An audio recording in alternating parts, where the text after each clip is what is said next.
Oi! O que você está desejando quando ninguém está dizendo o que você tem que desejar? Quando foi a última vez que você escolheu alguma coisa no mercado simplesmente porque você queria comer e não por conta das calorias? Quando foi a última vez que você pegou o cardápio e pediu o que você quis e não o que você tinha que combinar com as outras pessoas? Você lembra que a menina de 8 anos que existe dentro de você pedia de aniversário?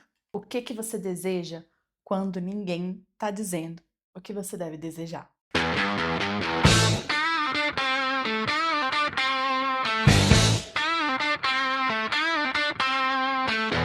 Esse aqui é o Antiperfeitas SA, o podcast que entendeu que ser exemplar não é mais uma opção.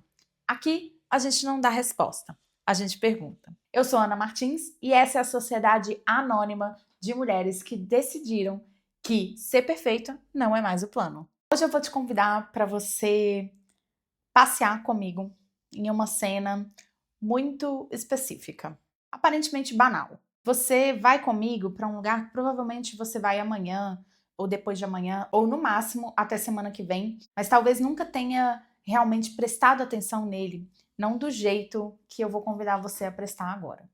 O supermercado. E eu vou te mostrar que dentro do seu carrinho de compras cabe uma coisa que talvez você tenha parado de olhar há muito tempo. Seu próprio desejo.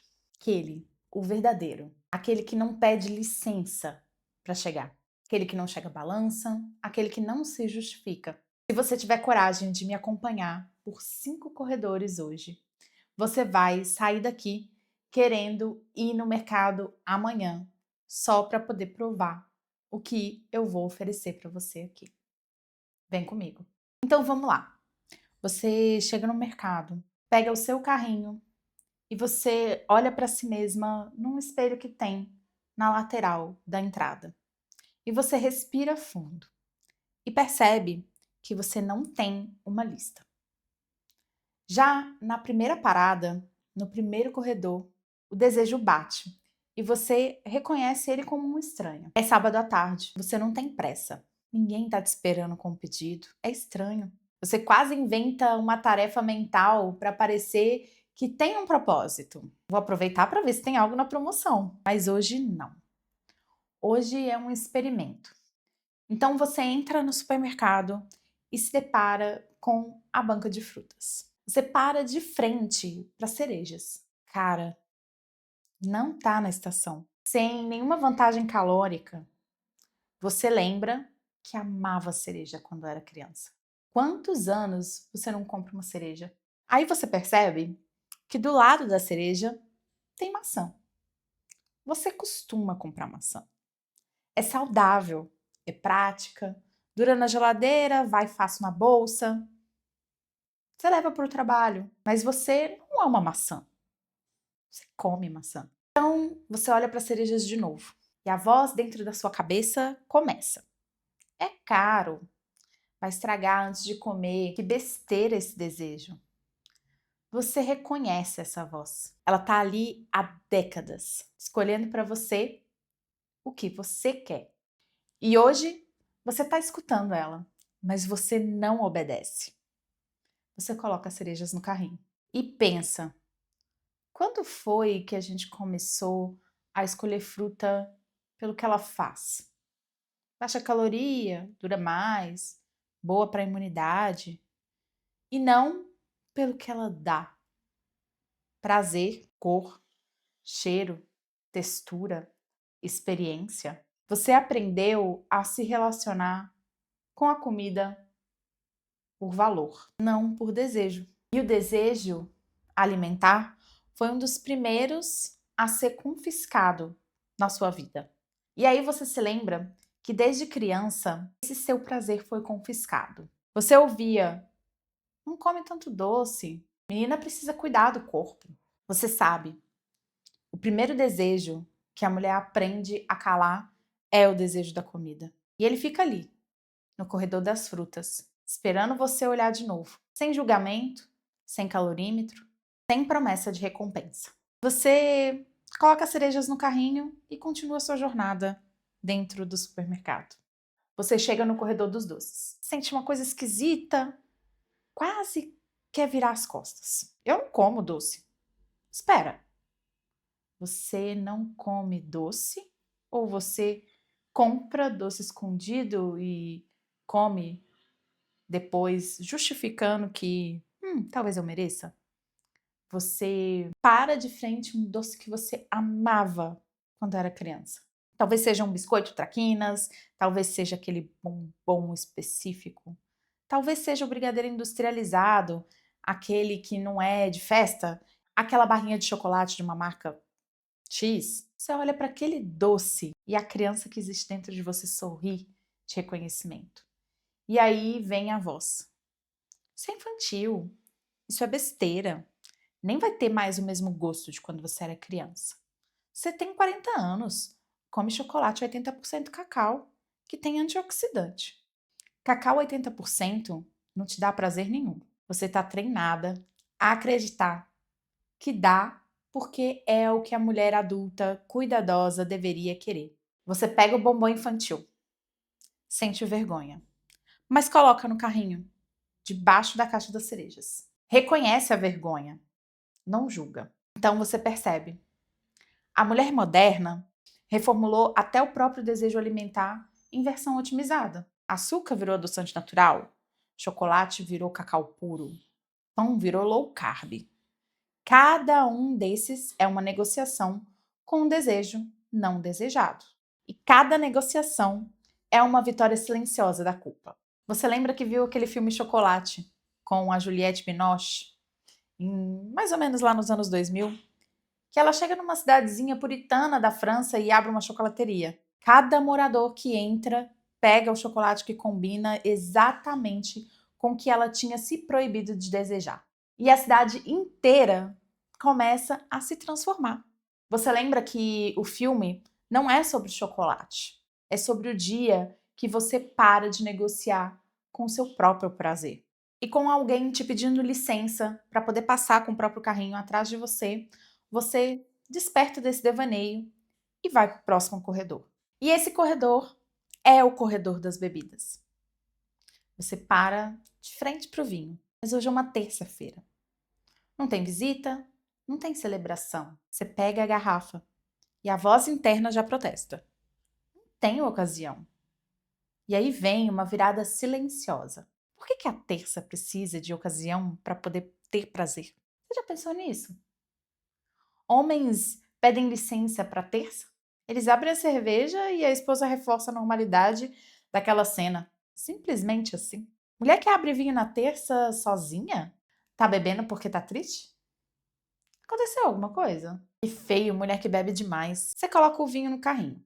E coloca também uma cerveja que você sempre olhou na prateleira, mas nunca teve coragem de comprar, que no final das contas você nem gosta tanto assim. Mas você sabe que você quer experimentar. Isso te faz pensar que a ocasião sempre é ligada a um dia difícil, a comer um doce porque é um aniversário, descansei porque estava doente. Ocasião é justificativa. Desejo puro, o desejo sem motivo, só porque quer, é o mais radical porque não pede permissão nem a razão. E você, mulher moderna, raramente se dá essa licença. Então você pensa, prazer com ocasião é permissão. Prazer sem ocasião é liberdade. E despertando de mais um devaneio, você empurra o seu carrinho até o próximo corredor. E você chega no corredor dos hidratantes, sabonetes, shampoos. Aqui é interessante. A maioria dos produtos promete função: anti-idade, anti-mancha, anti-celulite, firmador, redutor. Uma parede inteira de coisas que prometem corrigir você. Você está viciada em anti alguma coisa desde que era adolescente. Você procura por um creme só pelo cheiro, não pela função. Você descobre que você gosta do cheiro de laranja.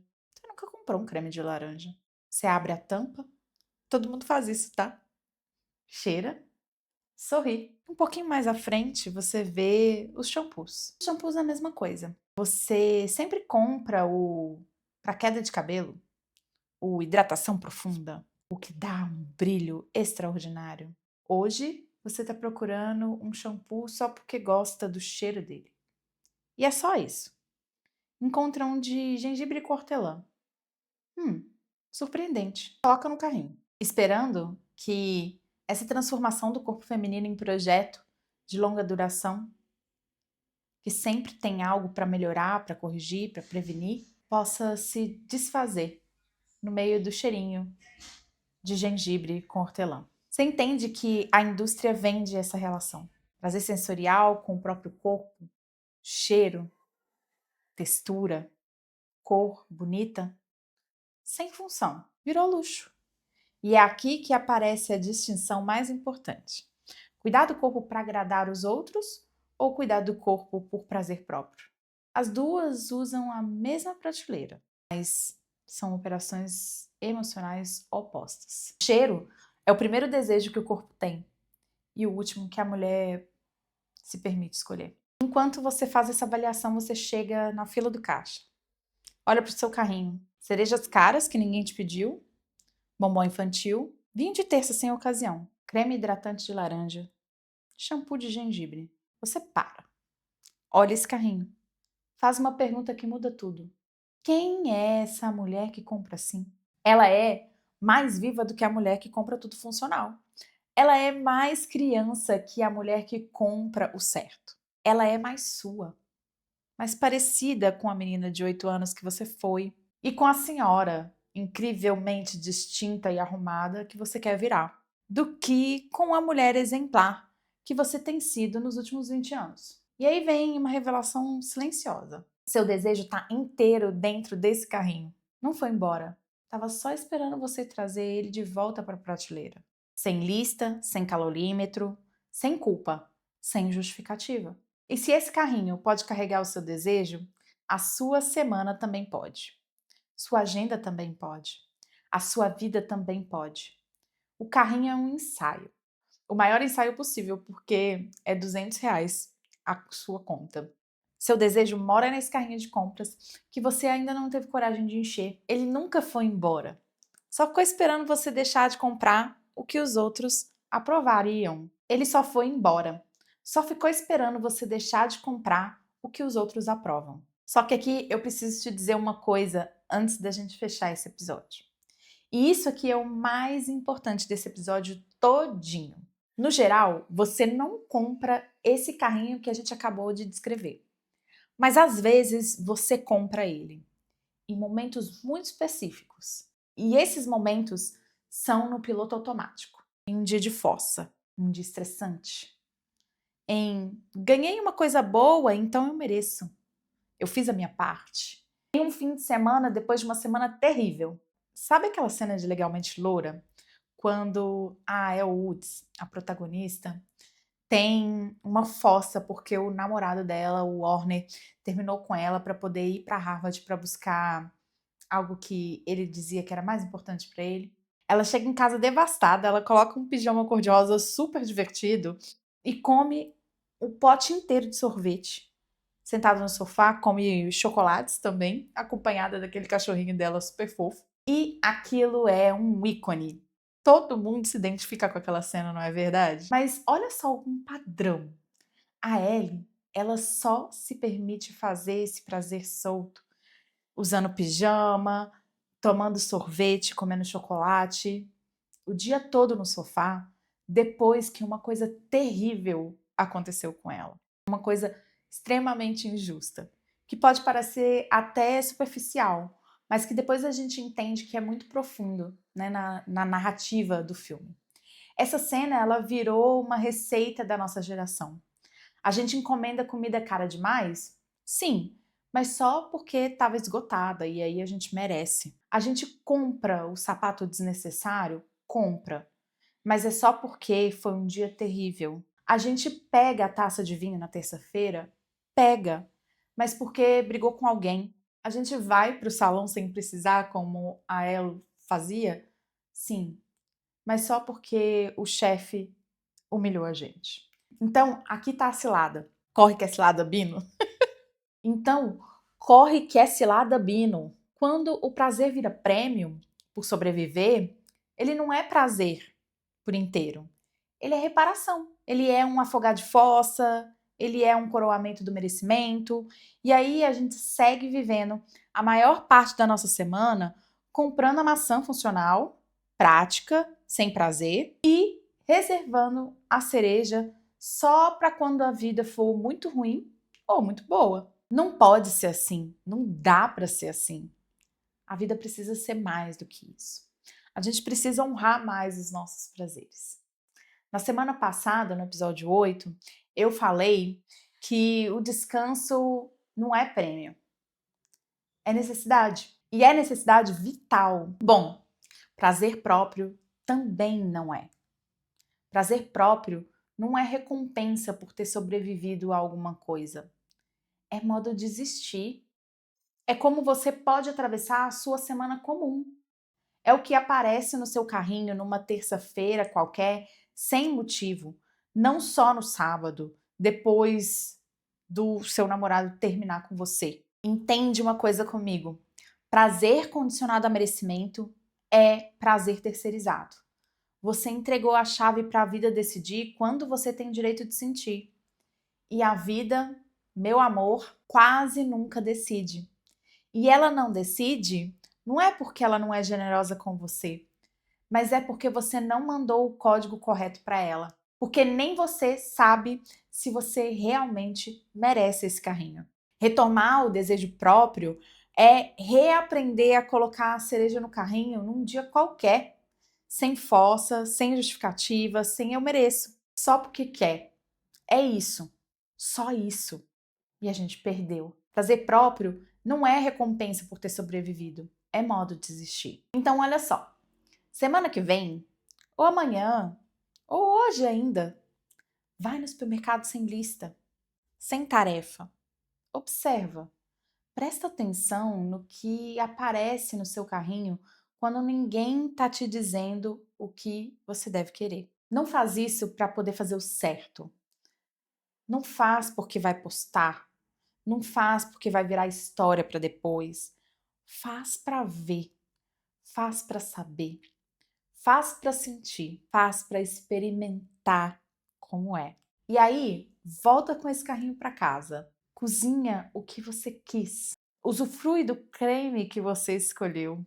Bebe o vinho numa taça bem bonita, na terça, na quarta, na sexta, no sábado, no domingo. Percebe, o seu desejo não morreu. Ele só está esperando esse dia de mercado com você. E antes de eu me despedir, uma reflexão rápida. Até aqui foram 9 episódios e todos eles apontaram para dentro.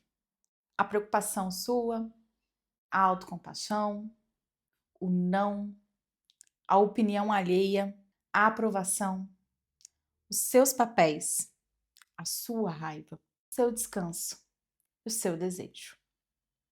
9 escavações, 9 perguntas que atravessaram você e que talvez você tenha demorado a perceber o quanto elas te mudaram. E por isso eu deixo com você a pergunta dessa semana. O que você deseja quando ninguém está dizendo o que você deve desejar? E observa, semana que vem a gente faz um giro importante. Depois de 9 episódios de escavação interna, tá na hora da gente olhar para fora.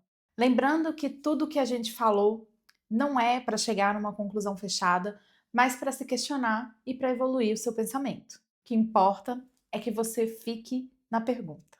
E se tudo isso fez sentido para você, faz uma coisa para mim. Manda esse episódio para uma mulher que precisa escutar ele, porque é assim que uma sociedade anônima cresce, com uma mulher entregando para outra. Segue o podcast na plataforma que você escuta e avalia ele com 5 estrelas.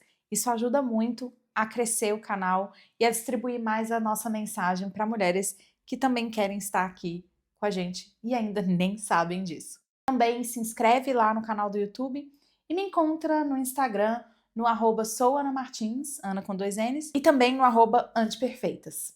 Semana que vem tem episódio novo, tem pergunta nova e depois de 9 episódios olhando para dentro, a gente vai fazer o primeiro giro para fora, para as mulheres que estão do nosso lado. Te espero!